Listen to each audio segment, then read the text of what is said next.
మన ప్రభువును రక్షకుడైన యేసుక్రీస్తు వారి అతి శ్రేష్టమైన నామమునకు మహిమ కలుగును గాక. రెండు చేతుల పైకెత్తి దేవునికి స్తోత్రం చెప్దాం. 6 నెలలు తన రెక్కల చాటున భద్రపరిచి 7వ నెల 1వ తారీఖు నెల 1వ ఆదివారపు ఆరాధన నడిపించిన దేవునికి మహిమ కలుగును గాక. మరొకసారి గట్టి చెప్దాం, మరొకసారి చెప్దాం. చాలా సంతోషం. దేవుని వాక్యాన్ని కొద్ది నిమిషాలు మనం ధ్యానం చేద్దాం. ఎవరు అటు ఇటు తిరగవద్దు. బైబిల్ గ్రంథంలో తెరిచి మనము మోషేసు ఉపవాసముల ధ్యానములో మనం ఉన్నాం. నిర్గమాకాండము 5వ అధ్యాయము 22, 23 వచనాలు చదువుకుందాము. మోషే యెహోవా యొద్దకు తిరిగి వెళ్ళి, ప్రభువా, నీవేళ ఈ ప్రజలకు కీడు చేసితివి, నన్నేల పంపితివి, నేను నీ పేరట మాట్లాడుటకు ఫరో యొద్దకు వచ్చినప్పుడు అప్పటి నుండి అతడు ఈ జనులకు కీడే చేసి ఉన్నాడు, నీ జనులను నీవు విడిపింపలేదనెను. చాలండి. చదవబడిన వాక్యమును మనము పరిశీలించిన వారమైతే 430 సంవత్సరములు ఐగుప్తీయుల యొక్క బానిసత్వములో గడిపిన ఇశ్రాయేలీల ప్రజలు వెట్టి చాకిర్ల చేత శ్రమ అనుభవిస్తూ దేవుని మహాకృప 430 సంవత్సరముల తరువాత మోషే నాయకత్వంలోనికి ఇశ్రాయేలు ప్రజలను దేవుడు కాపాడాలి అని అనుకున్నాడు.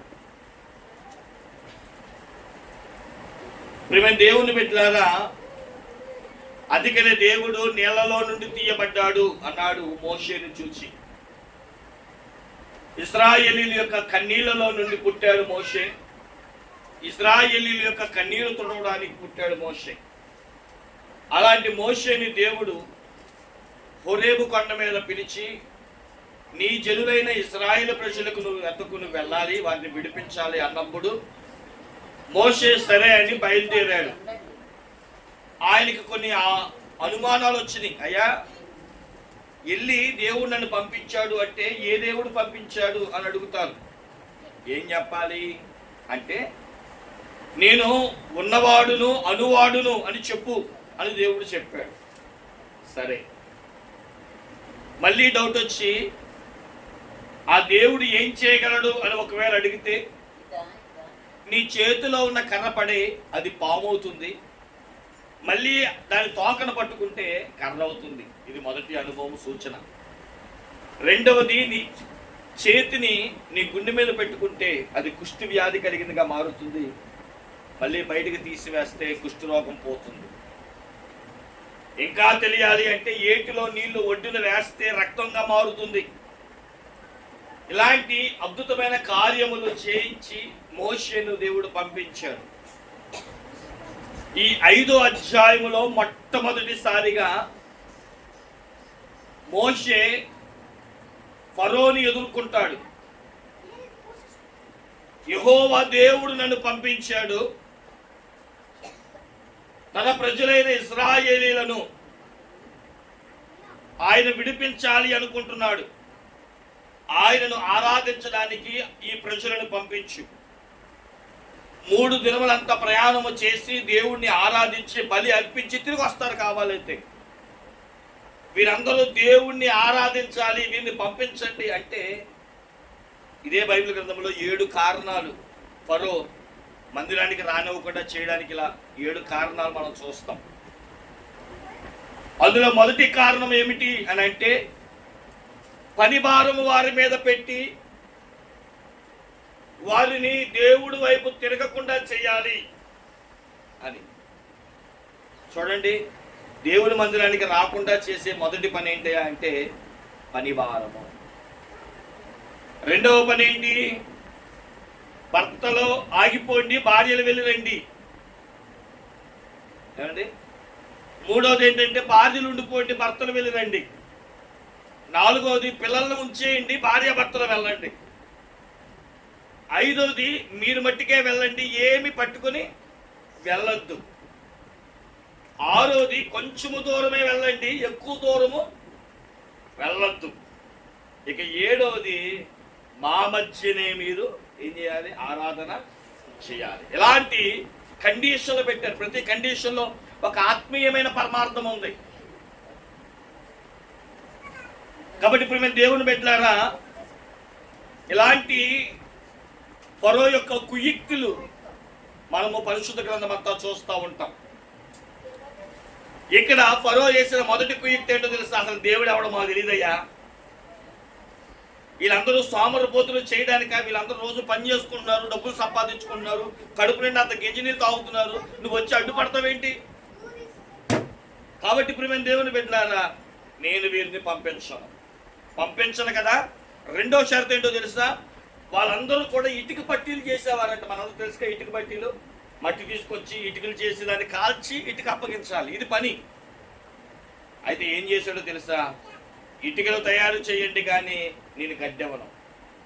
గడ్డి కోసము మీరు వెళ్ళి వెతుకులాడుకున్నప్పుడు నేను మిమ్మల్ని ఇంకా హింసించాలి అనే ఉద్దేశంతో గడ్డి ఇవ్వకుండా ఆపు చేస్తాడు.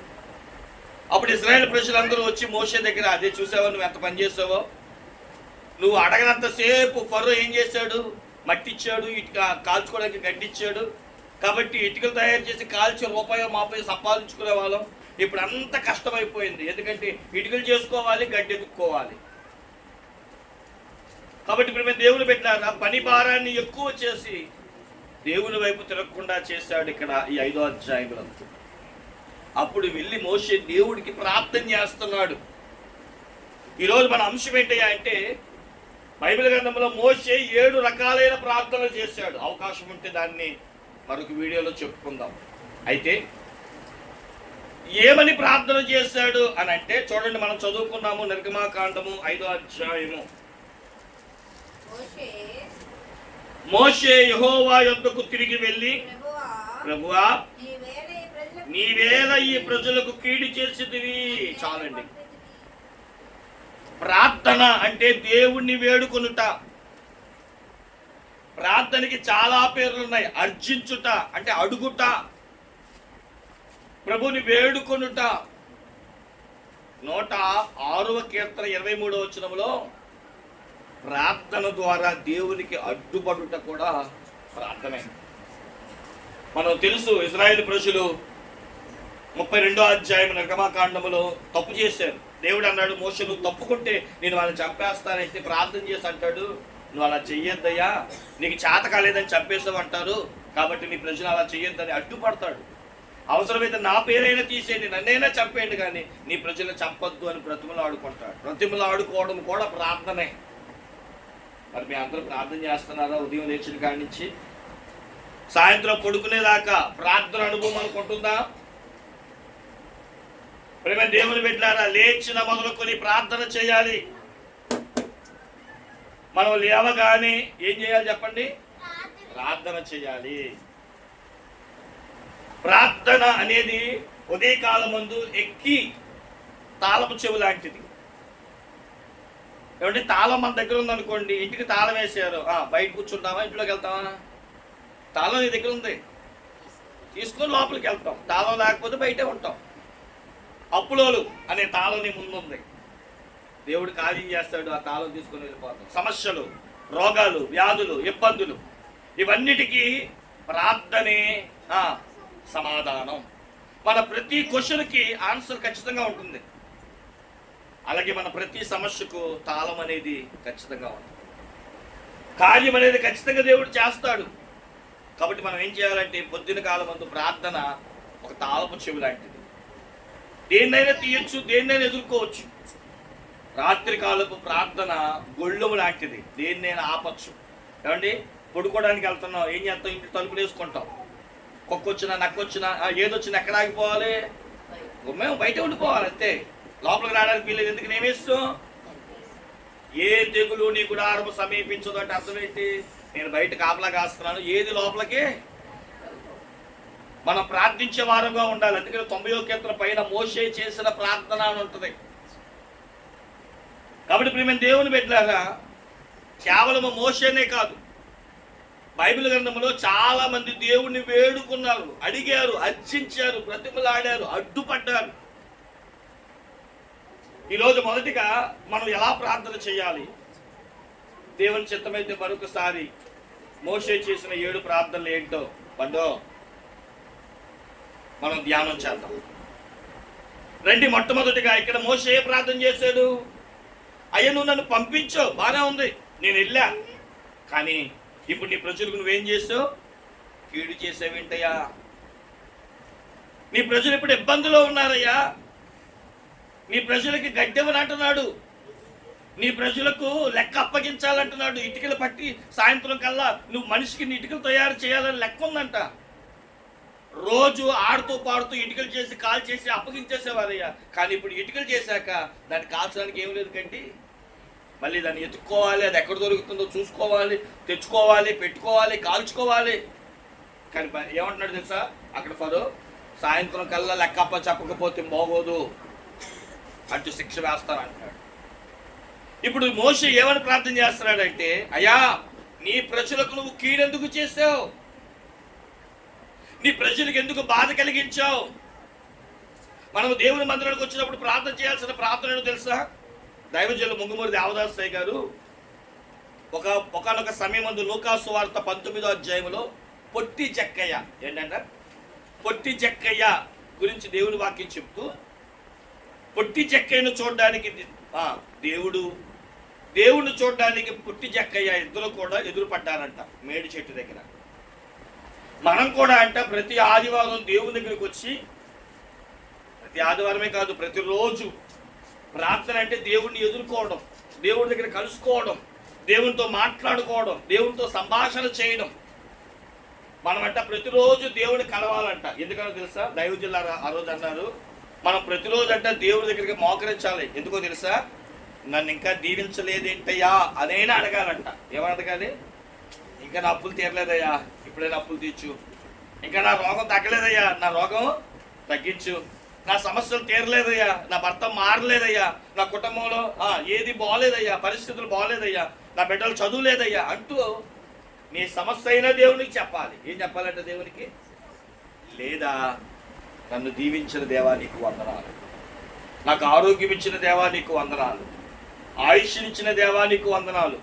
ఎంతోమంది నాకంటే బాగా తిన్నవాళ్ళు హాస్పిటల్లో ఉన్నారు, కానీ నాకు చక్కగా ఇంట్లో ఉన్నా, కడుపు నిండా తింటున్నా, కట్టి నిండా నిద్ర ఉంటుంది, చక్కగా బిడ్డలతో ఉంటున్నా, భర్తతో ఉంటున్నా.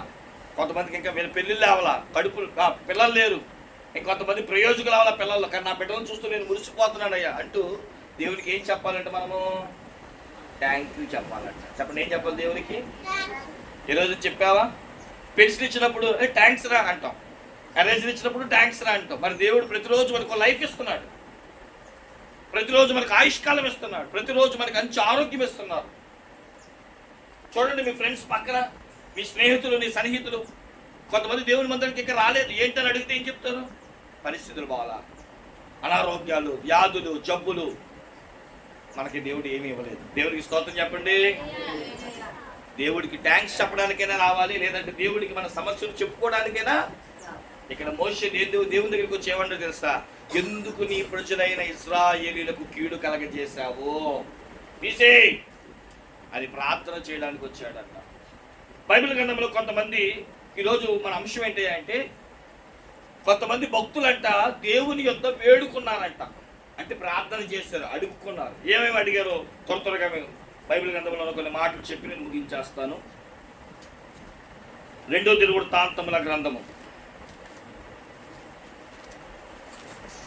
2వ దినవృత్తాంతముల గ్రంథము 20వ అధ్యాయము 4వ వచనం. రాజైన యెహోషువపాతు చేసిన ప్రార్థన మనకి ఇక్కడ కనబడుతుంది. యోదావారు యెహోవా వలన సహాయమును వేడుకొనుటకై కూడుకొనిరి. యెహోవా యొద్ద విచారించుటకు యోధా పట్టణములన్నింటిలో నుండి జనులు, దేనికోసం అంటే ఇక్కడ జనులందరూ కూడుకున్నారు? సహాయము కొరకై, రాజైన యెహోషువపాతు మనకు కనబడతాడు. ఈ యెహోషువపాతు మీదకి ఒకానొక సమయంలో 3 శత్రు రాజులు వస్తారు. ఎంతమంది వచ్చారంటే ఒకేసారి 3 ఎనిమిస్ వచ్చారంట. ఏం చేయాలో తెలియట్లా. వెంటనే దేవుడి దగ్గరికి వెళ్ళి తన ప్రజలందరూ కూడుకొని, అయ్యా రండి, దేవుడిని ఏం అడుగుదాము? సహాయమును అడుగుదాము. మన దేవుడు ఎవరు చెప్పండి? సహాయము చేసేవాడు. మన దేవుడు సహాయకుడు. ఆయన మనకి హెల్ప్ చేస్తాడు. నేను ఒక దైవజనుడు చెప్పిన మాటలు విన్నప్పుడు చాలా చక్కగా సంతోషం అనిపించింది. ఎన్నో మంది దైవజనుల సాక్ష్యాలు మనం వింటున్నాం, మనమే చాలాసార్లు చెప్పుకుంటూ ఉంటాం. ఒక దైవజనుల పేరు మనకు వద్దులే కానివ్వండి, వారు కొత్తగా వివాహమైందంట. ఊరిని చట్టాపట్టా వేసుకొని అక్కడ దాకా వెళ్ళొద్దాం అని చెప్పి రోడ్డు మీద వెళ్ళి వస్తూ ఉంటే ఆ ఇద్దరు భార్య భర్తల దగ్గరికి కొంతమంది తాగుబోతులంట వారిని చూసి వారిని వెంబడించారంట. వెంటనే ఆ దైవజనుడు కళ్ళు మూసుకొని నిమిషం దేవుడి సొంత ప్రార్థన చేసుకున్నాడంట, అయ్యా మాకు సహాయం చెయ్యండి అని. వెంటనే ఎక్కడి నుంచి వచ్చాడు? ఒక ఆయన వచ్చాడు, వాడిని కారెక్కించుకొని తీసుకెళ్ళిపోయాడంట. ఆలోచన చేయండి, దింపేసి వెళ్ళిపోయాడు. ఆయన ఎవరో తెలియదు, ఆయన ఏనాడు చూడలేదంట ఆయన్ని. అప్పుడు ఆ దైవజనుడికి ఆ రాత్రి దర్శనంలో దేవుడు చెప్పాడంట, ఆ వచ్చిన వ్యక్తిని నేనే. దేవునికి స్తోత్రం చెప్పండి. నువ్వు కష్టాల్లో ఉన్నావా, నష్టాల్లో ఉన్నావా, బాధల్లో ఉన్నావా, దేవుడు హెల్ప్ చేస్తాడు. ఎప్పుడు ఎక్కడ ఎలా ఎంత ఇవ్వాలో దేవుడు హెల్ప్ చేసే దేవుడు. కాబట్టి దేవుడి సన్నిధిలో మనం ఏమని ప్రార్థన చేసుకోవాలంటే మనకి కావాల్సిన హెల్ప్. చదువు రావట్లేదు ప్రభా, చదువు కావాలి. ఎగ్జామ్స్ నాకు గుర్తుండట్లేదు ప్రభా, నాకు హెల్ప్ చేయాలి. అందుకని దావీదు కీర్తన కూడా ఏమన్నాడు? కొండల తట్టు నా కన్నులు ఎత్తుచున్నాడు, నాకు సహాయము ఎక్కడి నుండి వచ్చును? యెహోవా వలనే నాకు. అందుకని చదువుకునేటప్పుడు ఒకసారి ప్రార్థన చేసుకున్నా, అయ్యా నేను చదువుతున్నాను, నాకు అన్నీ గుర్తుండాలి, మెమరీ పవర్ కావాలి, దేవుడిని అడగాలి. అలాగే ఎగ్జామ్స్కి వెళ్ళేటప్పుడు భయపడకూడదు, దేవుడిని ఏమనగాలి? ప్రతిదీ నాకు గుర్తుండాలి. ఈజీ పేపర్ రావాలి ప్రభు అనుకోండి. ఈజీ పేపర్ వస్తుందని చెప్పను, కానీ ప్రతిదీ నువ్వు చదివిందే గుర్తొచ్చింది. చక్కగా దేవుని సబ్జెక్ట్ రాసి పరీక్షలో ఏమవుతుందో చెప్పండి, పాస్. కాబట్టి దేవుడు హెల్ప్ చేస్తాడు. అందుకని ప్రతిరోజు మనం దేవుడిని ప్రార్థన చేస్తే దేవుడు ఏం చేస్తాడు చెప్పండి? హెల్ప్ చేస్తాడు అన్నమాట. కాబట్టి సహాయము చేస్తాడు. పిల్లలారా మీకే చెప్తున్నాను, మన దేవుడు సహాయము చేసే దేవుడు. కాబట్టి ఆయన ఏమని అడగాలి? నాకు హెల్ప్ చేయ ప్రభువా, నాకు ఈ సబ్జెక్ట్ అర్థం కావట్లా, నాకు ఈ చదువు అర్థం కావట్లా, నాకు ఈ ఎగ్జామ్ అర్థం కావట్లా, నాకు ఈ సిలబస్ అర్థం కావట్లా, ఇది అర్థం కావట్లేదని పెద్దవాళ్ళు మీరు కూడా, అలాగే చిన్నవాళ్ళు మీరు కూడా ఏం చేయాలంటే దేవుడిని హెల్ప్ చేయమని, సహాయం చేయమని అడగాలి. యెహోషువపాతుకు దేవుడు ఎలా సహాయం చేశాడో తెలుసా? ఈ మాటలు చెప్తాను వినండి. ఎవరైనా యుద్ధానికి వస్తే ఏం చేస్తారు ఏమండి? ఇప్పుడు మన ఎదురుగా ఉన్నవాడు కర్ర పట్టుకుని వస్తున్నాడు అనుకోండి, మనం ఏం చేస్తాం? వెంటనే కర్ర పట్టుకుని వెళ్తాం. ఈ 3 శత్రు రాజులు అంటే 3 దిక్కుల నుంచి వచ్చి నిలబడ్డారంట ఓ ప్రాంతంలో. దేవుడు అన్నాడు, యెహోషువపాతు నువ్వు ఓ పని చేయి, వెళ్ళేటప్పుడు ఎవరు కత్తులు పట్టుకెళ్ళకండి. ఏం పట్టుకెళ్ళద్దంట? యుద్ధానికి కత్తులు పట్టుకెళ్ళకుండా ఏం చేయాలి మరి? దేవుడు అన్నాడంట, కంజర్లు ఉంటాయి కదా, ఇవి కంజర్లు అంటే పాటలు పాడుకుంటూ వెళ్ళండి. ఏం చేయాలంట? పాటలు పాడుకుంటూ వెళ్ళండి, వాయిద్యాలు వాయించుకుంటూ వెళ్ళండి, కంజర్లు మోయించుకుంటూ వెళ్ళండి. అందరికి ఆశ్చర్య, రాజుగారు పిచ్చెక్కేసిందిరా బాబు, ఎవడైనా యుద్ధానికి వెళ్తున్నామంటే కత్తి లేకుండా ఎలా వెళ్తాము? దేవుడేమో కత్తి వద్దు అన్నాడంటే ఈయనకి కంజర్లు పట్టుకెళ్ళమన్నాడు, దీంతో ఏం యుద్ధం చేస్తావురా అనుకుంటున్నారు. విచిత్రం ఏంటి చేస్తా, ఆ యుద్ధ భూమికి ఈ రాజు ఇతనితో పాటు ఉన్న జనులు వెళ్ళేటప్పుడు కంట ఆ 3కి ఒక ఆలోచన వచ్చిందంట, రే ఇప్పుడు మనం యుద్ధానికి వెళ్తున్నాం, వచ్చేది ఒకడే, మనం 3 దేశాల వాళ్ళు యుద్ధం చేయాలి. ఇప్పుడు వచ్చిన డబ్బు మనం పంచుకోవాలంటే ఎన్ని వాటాలు వేయాలి? 3 వాటాలు వేయాలి. ఆ మధ్యలో అవసరం మనకి, మనిద్దరం కలిపి ఏం చేద్దాం అని లేపేద్దాం అని చెప్పి వాళ్ళిద్దరు కలిపి మధ్యలో లేపేశాడు. ఇప్పుడు ఎంతమంది ఉన్నారు? ఇప్పుడు యువతల పక్కోడికి ఏమనిపించింది అంటే, మధ్యలో వాడినే లేపేయడానికి నన్ను హెల్ప్ అడిగాడు కదా, రేపు నన్ను లేపాడా చెప్పాడా అని వీళ్ళిద్దరు గొడవ పడ్డం మొదలెట్టారంట. బైబిల్ చెప్తున్న మాట ఏంటి తెలుసా? ఈ రాజుగారు కంచెలు పట్టుకొని వెళ్ళేటప్పుడు కంట అందరూ చచ్చిపడి ఉన్నారంట. దేవునికి స్తోత్రం చెప్పండి. ఇప్పుడు యుద్ధం ఎవరితో చేయాలి? ఎవరు లేరుక. అప్పుడు దేవుడు అన్నాడంట, వాడు ఒంటి మీద ఉన్న బంగారం తీసుకో అన్నాడంట. ఒంటి మీద ఉన్న బంగారం తీయడానికి 3 రోజులు పట్టిందంట. అంత బంగారం ఉందంట. అప్పుడు వారు బెరాకలోకి వెళ్ళి దేవుడిని స్తుతించారు. దేవునికి మహిమ కలుగును గాక. చూసారా దేవుడు ఎంత హెల్ప్ చేస్తాడు? యుద్ధం చేశారు వాళ్ళు? చేయలా. వెళ్ళేటప్పటికి దేవుడే యుద్ధము జరిగించేశాడు, సెల్ఫ్ చేశాడు, సహాయం చేశాడు. భయంతో భయపడిపోతున్నాయి ఈ రాజుగారికి. దేవుడు ధైర్యాన్ని ఇచ్చాడు, చక్కటి కృపనిచ్చాడు. మనకు కూడా దేవుడు మన మీద ఎవరి శత్రువులు ఉన్న, ప్రభు నాకు హెల్ప్ చేయని, నీ కష్టకాలంలో ఇబ్బంది వచ్చినప్పుడు ఎవరూ లేకపోతే మనసులో ప్రార్థన చేసుకో, ప్రభు నాకు హెల్ప్ చేయని. మన దేవుడు ఎవరైనా చెప్పండి, సహాయము చేసేవాడు. రెండో మాటకు వస్తున్నాం చూడండి. రెండవది లూకాసు వార్త 14వ అధ్యాయం 19వ వచనము. లూకాసు వార్త 14:19. మరి ఒకడు కొని ఉన్నాను, అది ఎవరు వేడుకుంటున్నాడంటే క్షమాపణ వేడుకుంటున్నాడంట. నేను రాలేకపోతున్నాను, నన్ను క్షమించు. మనం కూడా ప్రేమ దేవుని బిడ్డలారా సారీ చెప్పడంలో తప్పు లేదు. అది మన తల్లి అయినా, మన తండ్రి అయినా, అక్క అయినా, చెల్లి అయినా, భర్త అయినా, కట్టుకున్న భార్య అయినా, సే సారీ టు ఎవ్రీవన్. మనం తప్పు చేసామా, సారీ చెప్పడానికి మనం ఏం చేయకూడదు. నా భార్యకి నేను చెప్పేదేంటి, నా మొగుడికి నేను చెప్పేదేంటి, నా అన్నకి నేను చెప్పేదేంటి, నా తమ్ముడికి నేను చెప్పేదేంటి అని ఆలోచన ఉండకూడదు. Say sorry to everyone. దేవుడి దగ్గరికి వచ్చి ఏమని వేడుకోవాలి తెలుసా, ప్రభు నన్ను క్షమించు, నేను తప్పు చేశాను. దేవుని దగ్గరికి వచ్చి సారీ చెప్పండి. మన మనిషి అన్నాక పాపం చేయక మానము. దేవుడి దగ్గర ఏం వేడుకోవాలంటే క్షమాపణ వేడుకోవాలి. ప్రభు బలలోకి వచ్చావు, ఇప్పుడు ప్రభు దగ్గర మనం ఏం వేడుకోవాలి, అయ్యా నీ శరీరాన్ని అనే రొట్టిని, నీ ద్రాక్షరసం అనే రక్తాన్ని నేను తీసుకోవడానికి అర్హుడిని కాదు, కానీ సారీ ప్రభు, మరెన్నడూ నేను తప్పు చేయకూడనట్లు నాకు నీ కృపని గ్రహించాను. క్షమాపణ మనము కోరుకోవలసిన వారమై ఉన్నాము. సమయం లేదు కాబట్టి క్లుప్తంగా వెళ్ళిపోతున్నాను. ఏమేమి కోరుకోవడం తొందరగా చెప్పేసి ముగించేస్తాను. మూడవది అపోస్తుల కార్యము 12:20. ఓలే రిఫరెన్స్ ఇచ్చేస్తాను, సమయం లేదు కనుక. అపోస్తుల కార్యము 12:20.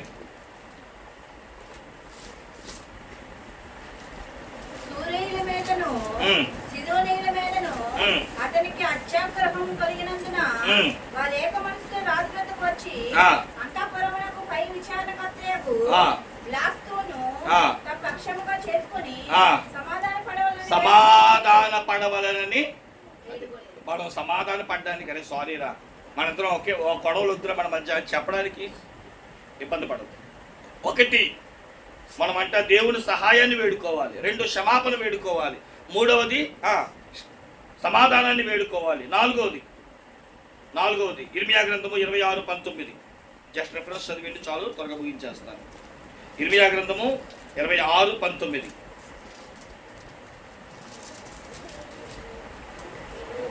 అట్లు పలికినందున యూదా రాజైన హిజ్కియా అయినను యూదా జనులందరిలో మరి ఎవడైనను అతన్ని చంపిరా, యెహోవా వారికి చేసినను తాను చెప్పిన కీడును చేయక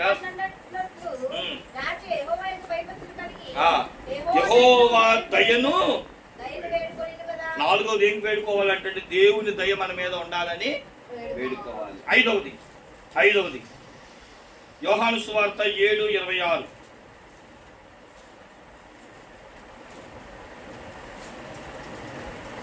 యోహాను సువార్త 7:26.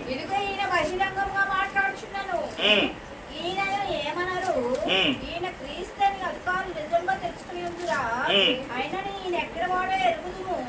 క్రీస్తు వచ్చినప్పుడు ఆయన ఎక్కడ వాడో ఎవరినో ఎరగడని చెప్పుకునేది. కాగా యేసు దేవాలయంలో బోధించు వాళ్ళు మీరు నన్ను ఎరుగుదురు, నేను ఎక్కడ వాడినా ఎరుగుదురు, నా అక్కడికి నేనే రాలేదు, నన్ను పంపిన వాడు సత్యవంతుడు, ఆయన మీరు ఎరుగరు. నేను ఆయన ఎదురు వచ్చింది, ఆయన నన్ను పంపిన కనుక నేను ఆయన ఎరుగుదురని పెద్దగా చెప్పాను. ఇక్కడ మనం చూసిన వారి విడుదలను మనము వేడుకోవాలి. ఇంకా మనం చూసిన వారి అయితే లూకాసు వార్త 7వ అధ్యాయం 3వ వచనం. లూకాసు వార్త 7వ అధ్యాయము 3వ వచనం.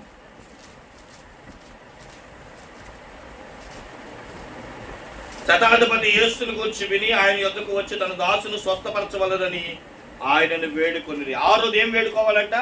స్వస్థత కావాలని దేవుని వేడుకోవాలి. ఇక చివరి మాట చెప్తాను. అపోస్తుల కార్యము 27వ అధ్యాయము 22వ వచనము.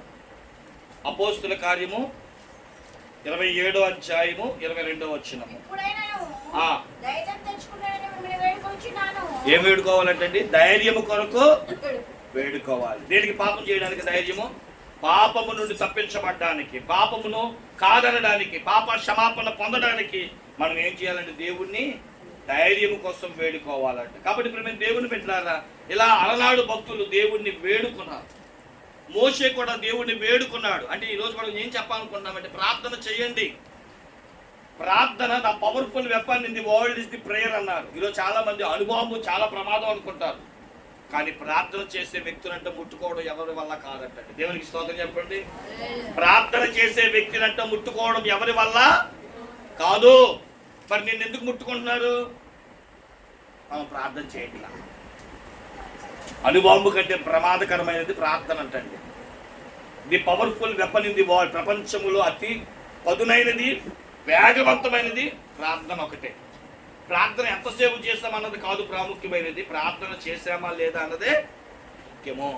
ఈ రోజు నుంచి ప్రతి ఒక్కరూ ప్రార్థన చేయండి. ప్రార్థన అంటే దేవుణ్ణి అడగడం, వేడుకోవడం, అర్జించడం, అడ్డుపడడం. కాబట్టి ప్రార్థన వీరులుగా ఎదుగుదాం. మోషే ప్రార్థన చేశాడు.